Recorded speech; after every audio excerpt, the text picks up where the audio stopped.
What if I told you that one single strawberry plant sitting on your porch right now could turn into 10 plants by the end of summer, and you wouldn't have to spend a single extra dollar to make it happen? Most people grow strawberries the wrong way. They stick a plant in a pot, water it whenever they remember, and then wonder why they get 3 tiny sour berries instead of a basket full of sweet, juicy fruit. But here's the secret nobody tells you. Strawberries are not like other plants. They have their own rules. And once you understand those rules, growing strawberries becomes almost too easy. In this video, I'm going to walk you through 8 simple steps. By the end, you will know exactly how to plant strawberries, feed them, protect them, and harvest them so they taste like candy instead of cardboard. Stick around until step 8 because I'm going to share a secret about picking strawberries that almost nobody knows, and it could completely change the way your berries taste. Before we jump in, if you're new here, hit that subscribe button and tap the like button so this video reaches more people who need it. It really helps the channel grow. Now, let's get into it. Step 1. Understand how they grow, roots and runners. Let's start with the basics. To grow great strawberries, you first need to understand how they actually live and grow. Strawberries have something called a shallow, horizontal root system. That means their roots don't dig deep down into the ground like a carrot or a tree. Instead, the roots spread out wide, close to the surface.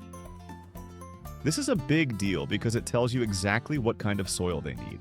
If your soil is hard, compacted, or packed down tight, those shallow roots cannot spread out the way they want to. They will struggle to find water and nutrients, and your plant will stay weak. So remember this: loose, soft, uncompacted soil is the foundation of a healthy strawberry plant. Now here's where it gets interesting. Strawberries don't just grow upward like most plants you're used to. They send out these long, thin stems called runners. Think of them like little arms reaching out across the soil, searching for new ground to plant themselves in. At the end of each runner, a brand new baby strawberry plant can form, completely on its own. This might sound strange at first, even a little messy, but here is the truth. This is actually a gift. Most gardeners panic the first time they see runners crawling across their garden bed. They think something is wrong, but if you stop panicking and start guiding those runners instead, you can turn one single strawberry plant into 10 plants, all for free. No buying new plants, no extra cost.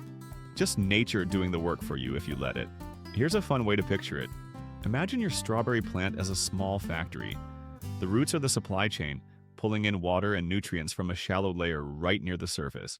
The runners are like delivery trucks, sent out to scout new locations and build new branches of the same factory somewhere else. If you give that factory the right conditions, loose soil, open space, and a little guidance, it will keep expanding all on its own, season after season. A lot of new gardeners make the mistake of planting strawberries the same way they'd plant a tomato or a pepper, digging a deep hole and packing the soil in tight. But strawberries don't want that. They want soil that's soft enough to push a finger into without much resistance. If you press down on your soil and it feels hard or crusty, that's a warning sign. Loosen it up before you plant anything. And about those runners again, here's something worth remembering. Each runner can actually produce more than one baby plant along its length, not just one at the very tip. So a single healthy strawberry plant left alone for one full season has the potential to multiply itself many times over completely for free. That's the kind of return on investment most gardeners dream about. So the first lesson here is simple. Loose soil for the roots, and don't fear the runners.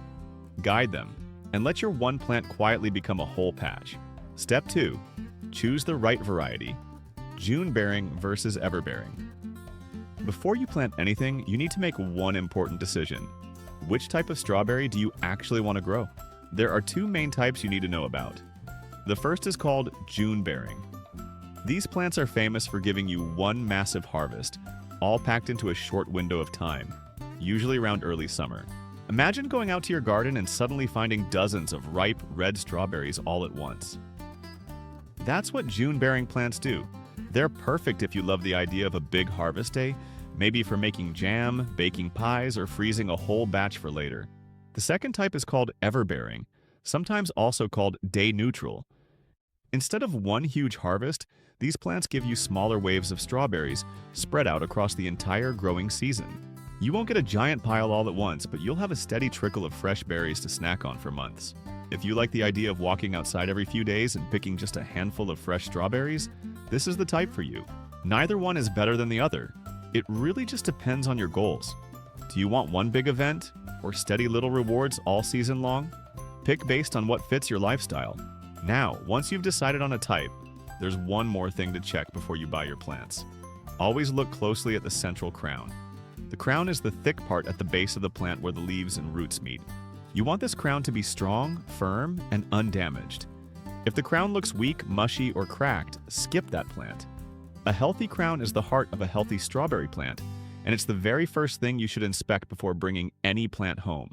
By the way, if this is helping you out, don't forget to smash that like button. It costs nothing, but it tells me you want more videos like this one.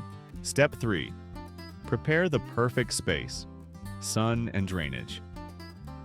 Now that you've chosen your variety, it's time to prepare the perfect home for your strawberries.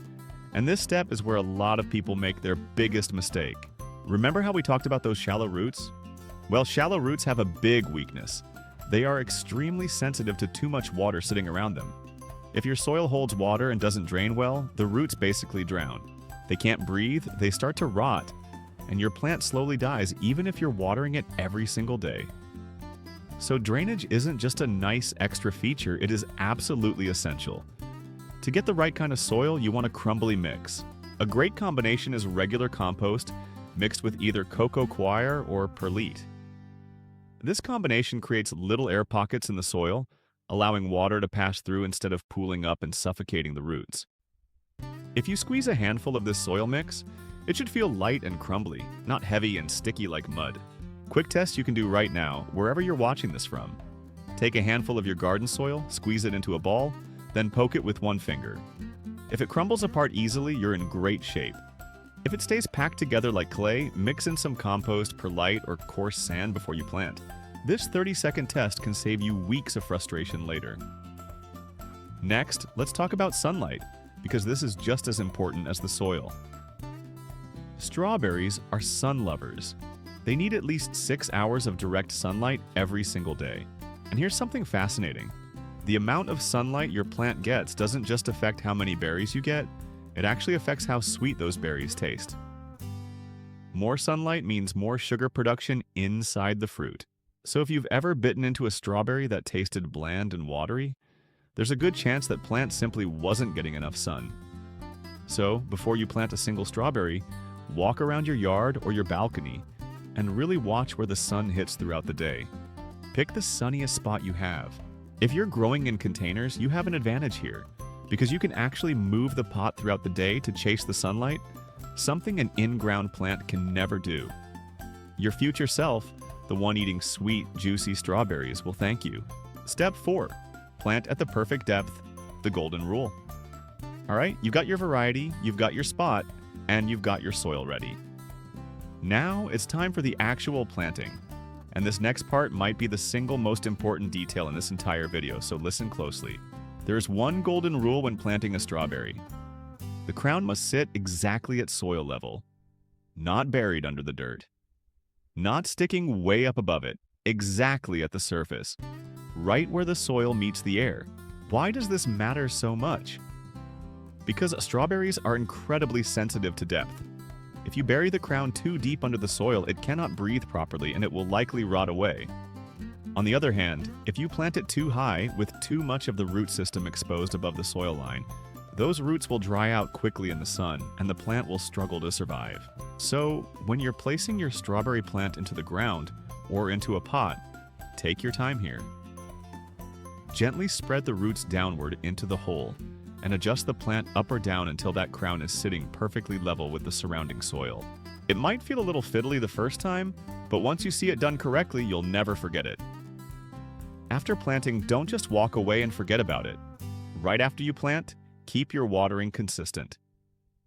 This early watering stage is critical because it helps the plant build a solid root foundation in its new home. Think of it like helping the plant settle in and feel secure before asking it to do any hard work, like producing fruit. Get this step right, and you've already given your strawberry plant one of the best possible starts in life. Step 5. Feed for heavy production. Nutrient shifting. Here's something a lot of beginners don't realize. Strawberries are heavy feeders. That means they use up nutrients from the soil fast. And if you don't replace those nutrients, your harvest will be small and weak, no matter how perfect your sunlight and watering are. But feeding strawberries isn't as simple as just throwing the same fertilizer at them all season long. The trick is timing. You need to shift what you're feeding them depending on what stage of growth they're in. In the early stage, right after planting, your plant's main job is to build strong leaves and a healthy root system. For this stage, you want to use a fertilizer that's higher in nitrogen. Nitrogen is like a green building nutrient. It helps the plant grow strong, leafy, green growth, which acts like a little solar panel factory, soaking up sunlight to fuel everything else that comes later. But once you start seeing flowers appear on your plant, everything changes. This is your signal to shift your feeding strategy. At this point, you want to cut back on nitrogen and shift toward potassium and phosphorus instead. These two nutrients are what help the plant produce large, sweet, juicy berries. If you keep feeding heavy nitrogen even after flowering, you might end up with a plant that has tons of beautiful green leaves but barely any fruit. So pay attention to your plant. When you see those first white flowers, that's your cue to switch. One more important tip here. Consistent. Light feeding works much better than one heavy single shock of fertilizer. Think of it like eating small healthy meals throughout the day instead of one giant meal that overwhelms your stomach. Little and often is the way to go. This keeps a steady supply of nutrients available without overwhelming or burning the plant's roots. A simple way to remember this whole feeding strategy is with one short phrase: leaves first, fruit second. Early on, before any flowers show up, your fertilizer should lean toward nitrogen to build that leafy green growth. The moment you spot the first white flower, that's your switch point. Time to lean toward potassium and phosphorus instead. If you stick that reminder somewhere, you'll see it on your phone, on a sticky note by your watering can. You'll rarely get this step wrong. If you're learning something new right now, this is a perfect moment to hit subscribe so you don't miss the rest of this series. Okay, let's keep going. Step 6. Manage plant energy. Flowers versus runners. This next step is one that most beginner gardeners completely skip, and it's honestly one of the hardest things to do because it feels wrong. But trust me, it makes a huge difference. Here's the problem. A young strawberry plant simply cannot do everything at once. It cannot grow strong roots, produce lots of leaves, send out runners, and grow fruit all at the very same time. It only has so much energy to go around, just like a person trying to juggle too many tasks at once. Something has to give. So here's what you need to do. When your plant is still young and it starts producing its very first flowers, pinch them off. I know it feels strange to remove flowers when all you want is fruit. But by removing those early flowers, you are forcing the plant to redirect all of its energy into building strong roots first. And strong roots early on means a much bigger, healthier harvest later. Think of it as short-term sacrifice for long-term reward. Later on, once your plant is more established, you'll face another decision involving runners. Remember those long stems we talked about in step 1? Now you get to choose what to do with them. If your goal is to get the biggest, juiciest berries possible from your existing plant, clip off the runners. This keeps all the plant's energy focused on fruit production instead of spreading itself thin. But if your goal is to grow your strawberry patch and get more plants for free, then instead of clipping the runners, gently pin them down into the soil. Wherever that runner touches the ground, it can grow its own roots and become a brand new, completely free plant. So ask yourself, do I want bigger berries right now or more plants for later? Either choice is good. It just depends on what you're trying to achieve. Step 7. Optimize pollination and fruit swell. The protection stage. Now we're entering one of the most exciting stages, watching those white flowers slowly turn into real strawberries. But there's important work to do here too. Every single white flower you see on your plant has the potential to become a future berry. But here's the catch. That flower needs to be properly pollinated first. If pollination doesn't happen correctly, you can end up with strange, misshapen, lumpy fruit instead of a nice, full, round strawberry. If you're growing your strawberries outdoors, nature usually handles pollination for you through bees and the wind. But you can help things along by boosting airflow around your plants. Make sure they're not too crowded together and that air can move freely between them. If you're growing strawberries indoors, though, you don't have bees buzzing around to help. In that case, you'll need to step in and do the job yourself. Gently tap each flower with your finger or use a small soft brush to move pollen from flower to flower. It might feel a little silly playing bee for a few minutes, but it makes a real difference in how many of those flowers actually turn into fruit. Once your flowers are pollinated and tiny green berries start forming, you enter what's called the fruit swell stage. This is when the berries are actively growing bigger and filling out. During this time, keeping the soil evenly moist is extremely important. Not soaking wet, not bone dry, just evenly moist. Inconsistent watering during fruit swell can lead to cracked or oddly shaped berries. There's one more trick here that professional growers swear by. Use straw or mulch underneath your plants. This is actually where the term strawberry originally comes from. By placing a layer of straw or mulch on the soil, you keep the low-hanging fruit from touching the damp ground directly, which helps prevent rot and keeps your berries clean and healthy as they ripen. This stage is also when patience really starts to matter. It can be tempting to check your plants every single hour once you see tiny green berries forming. But real growth happens slowly and quietly, day by day. Keep up your watering routine, keep that mulch layer in place, and resist the urge to disturb the plant too much. The less stress you put on it during fruit swell, the bigger and healthier your final berries will be. If you've made it this far in the video, you clearly care about doing this right, so go ahead and like the video right now. It really does help more people find this information. Okay, the big finale. Harvesting. Step 8. Harvest and renew. The endless cycle. We've finally made it to the most rewarding part. Harvest time. But even here, there's a right way and a wrong way to do things. First rule. Don't yank the berries off the plant. Pulling a strawberry straight off can damage the plant, tear the stem, and even hurt nearby flowers or fruit. Instead, use scissors or small garden snips to cut the stem just above the fruit. And timing matters too.